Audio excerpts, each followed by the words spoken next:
नेहा अपनी सास कविता और ननद प्रिया के साथ एक कमरे के ससुराल में सो रही थी। नेहा के ससुराल में सिर्फ और सिर्फ एक ही कमरा था। बेचारी नेहा जैसे तैसे अपने ससुराल वालों के साथ गुजारा कर रही थी। अचानक से रात को बहुत जोर से बारिश होती है और उनके घर की छत टपकने लगती है, जिस वजह से नेहा की नींद खुल जाती है और नेहा अपनी सास पर गुस्सा होते हुए बोलती है। सासू माँ देखो ना, बारिश आ रही है, मेरे पूरे कपड़े गीले हो गए हैं और ये देखो बिस्तर भी गीला हो चुका है। हे भगवान, तू भी गरीबी में हमें परेशान करने में लगा हुआ है। इस गरीबी में हमें सुकून की नींद भी लेने नहीं देता तू। सासू माँ, ऐसे भगवान को कोसने से कुछ भी नहीं होगा। अपने बेटे को बोलो कि जल्दी कुछ पैसे भेजे ताकि हम घर की मरम्मत करवा सके। नेहा, तुझे क्या लगता है कि मैंने रमेश से इस बारे में बात नहीं की है? अरे मैंने रमेश को बोला था कि बारिश में हम सबका बहुत बुरा हाल हो रहा है। जैसे तैसे हम तीनों एक कमरे में अपना गुजारा कर रहे हैं और बारिश के मौसम में तो और बुरा हाल होता जा रहा है हमारा। रहने दो सासू माँ, आपके बस की कुछ भी नहीं है। इनका फोन जब आएगा ना तब मैं खुद ही बात कर लूंगी। बहू, फिलहाल के लिए तू और प्रिया उस कोने में जाकर खड़ी हो जाओ, तब तक मैं बाल्टी से सारा पानी निकालकर बाहर फेंक देती हूँ। सास अपनी बहू और बेटी को एक कोने में ले जाकर खड़ा कर देती है और खुद पूरे घर से बारिश का पानी निकाल कर बाहर फेंकने लगती है। थोड़ी ही देर में बारिश रुक जाती है। बारिश रुकने के बाद नेहा पूरे घर में पोछा लगाकर उसे सुखाती है और बिस्तर लगाती है, जिसके बाद उनकी सास सभी को सोने के लिए कहती है। आज बहू आराम से सो जा, मैंने सारा पानी बाहर निकालकर फेंक दिया है। अब क्या ही सोऊं मैं, सुबह के 6 बज रहे हैं। अरे कोई बात नहीं बहू, आराम से सो जा। कौन सा किसी को ड्यूटी जाना है, और वैसे भी 1-2 घंटे सो जाएगी तो कुछ बिगड़ेगा नहीं।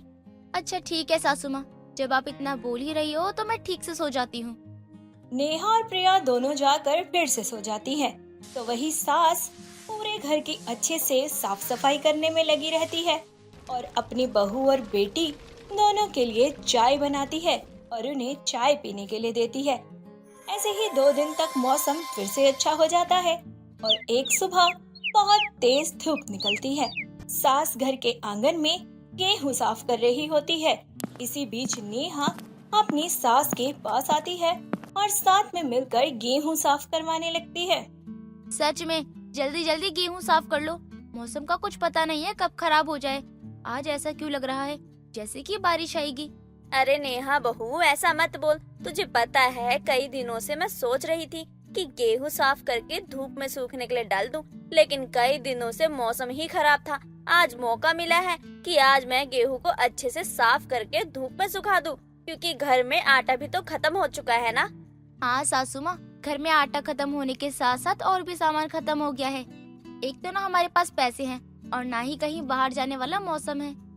दोनों सास बहू मिलकर गेहूं साफ कर रहे होते हैं कि तभी अचानक मौसम खराब हो जाता है और जोरों की बारिश होने लगती है। दोनों सास बहू जैसे तैसे मिलकर गेहूं उठाकर कमरे के अंदर ले जाते हैं और कमरे में बहुत ज्यादा सामान पड़ा हुआ था। रसोई के बर्तनों का भंडार लगा हुआ था। आधे से ज्यादा सामान रसोई का था, तो कुछ बर्तनों के भंडार की वजह से आधा कमरा पूरे तरीके से भरा हुआ था, जिस वजह से घर में ना तो ठीक से बैठने की जगह थी और ना ही लेटने की। तभी नेहा के पति रमेश का फोन आता है। नेहा रमेश को अपना सारा दुखड़ा सुनाती है। तुम्हें हमारी फिक्र भी है या नहीं है? खुद तो शहर में जाकर बैठे हुए हो और हम जैसे तैसे एक कमरे में गुजारा कर रहे हैं। अरे क्या बताऊँ तुम्हें मैं अपना हाल। बारिश के मौसम में मेरा सासू माँ और प्रिया का बुरा हाल हो जाता है। इस कमरे में ना तो ठीक से बैठने की जगह है और ना ही लेटने की, क्योंकि आधे से ज्यादा कमरे में तो सामान ही सामान रखा हुआ है। नेहा, तुम चिंता क्यों करती हो? मैं जल्दी से गांव आता हूँ और गांव आकर घर को मरम्मत करवा देता हूँ। देखो तुम जल्द से जल्द गाँव आ जाओ, क्योंकि अब मुझसे इस घर में नहीं रहा जा रहा। यार मेरा दम घुटने लगा है इसमें। अरे तुम चिंता मत करो, बस 1 हफ्ते का समय दे दो, मैं आ रहा हूँ। ऐसे ही 1 हफ्ता बीत जाता है। 1 हफ्ते बाद रमेश शहर से गांव आता है और रास्ते में ही रमेश का एक्सीडेंट हो जाता है। एक्सीडेंट की वजह से रमेश के पैर में चोट आ जाती है और डॉक्टर रमेश को 6 महीने के लिए बेड रेस्ट करने को कहते हैं।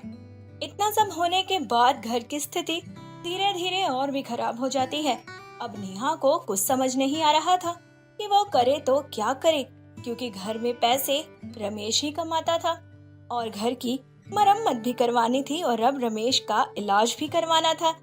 ऐसे ही एक दिन नेहा अपनी सास और पति से कहती है, सासू माँ, देखो मैं जानती हूँ कि अभी घर के हालात बिल्कुल भी ठीक नहीं है और कहीं ना कहीं इस बिगड़ते मौसम में हम सबका जीना दुश्वार हो रखा है, पर हम इंसान चाहकर भी कुछ नहीं कर सकते। इसलिए मैं सोच रही हूँ कि अपनी घर की स्थिति को ठीक करने के लिए मैं कुछ दिन तक अपने लिए कोई काम देख लूँ। अरे बहू, तू तो हमारे घर की बहू है और हमारे घर की बहू हमारी इज्जत है। तू बाहर कहाँ जाएगी काम करने के लिए? सासू माँ, मैं इस घर की बहू नहीं हूँ बल्कि बेटी हूँ, इसीलिए अपने घर को संभालने के लिए मुझे कदम बाहर निकालने ही होंगे। और आप चिंता मत कीजिए, मैं सब कर लूंगी। जब तक रमेश ठीक नहीं हो जाते ना, तब तक मैं ही घर संभालूंगी।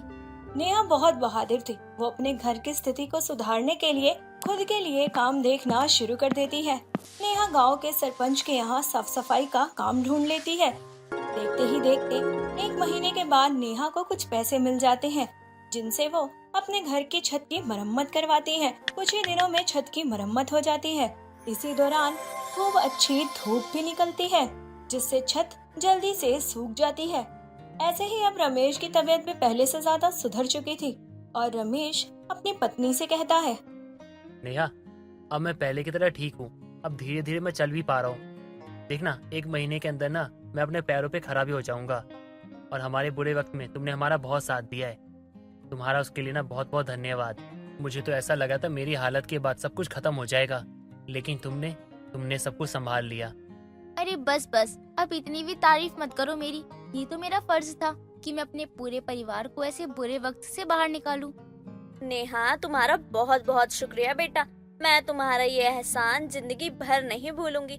बहुत अच्छी किस्मत है हमारी, तभी तो हमें तुम्हारी जैसी लक्ष्मी मिली है। वरना बहुत सी लड़कियां ऐसे बुरे वक्त में अपने ससुराल वालों को छोड़कर चली जाती है। आप बिल्कुल ठीक कह रही हो सासू माँ, पर मैं तो इस घर की लक्ष्मी हूँ ना, और आपकी बेटी भी हूँ। और एक बेटी कभी भी अपने ससुराल वालों को छोड़कर कहीं नहीं जाती। बस नेहा, जैसे मैं ठीक होता हूँ ना, तुम्हें ये सब करने की जरूरत नहीं होगी। मैं अकेले सब कुछ कर लूंगा। अरे ऐसी कोई बात नहीं है। आपके ठीक होने के बाद भी मैं काम पर जाऊंगी, क्योंकि मुझे ऐसा लगता है कि इतनी महंगाई में एक के काम करने से कुछ भी नहीं होगा। एक औरत को भी अपने पति के साथ कंधे से कंधा मिलाकर चलना चाहिए। सच में नेहा, तुम्हारी सोच ना बहुत अच्छी है। मुझे अच्छा लगा ये जानकर कि तुम मुझे सपोर्ट करती हो। नेहा के पूरे परिवार को नेहा पर गर्व होने लगता है। ऐसे ही अब नेहा और रमेश दोनों साथ मिलकर कमाने लगते हैं और देखते ही देखते नेहा और रमेश दोनों मिलकर एक घर बनवा लेते हैं। और इसी तरह नेहा और रमेश दोनों अपने घर को एक नया रूप देकर खुशी हासिल करते हैं।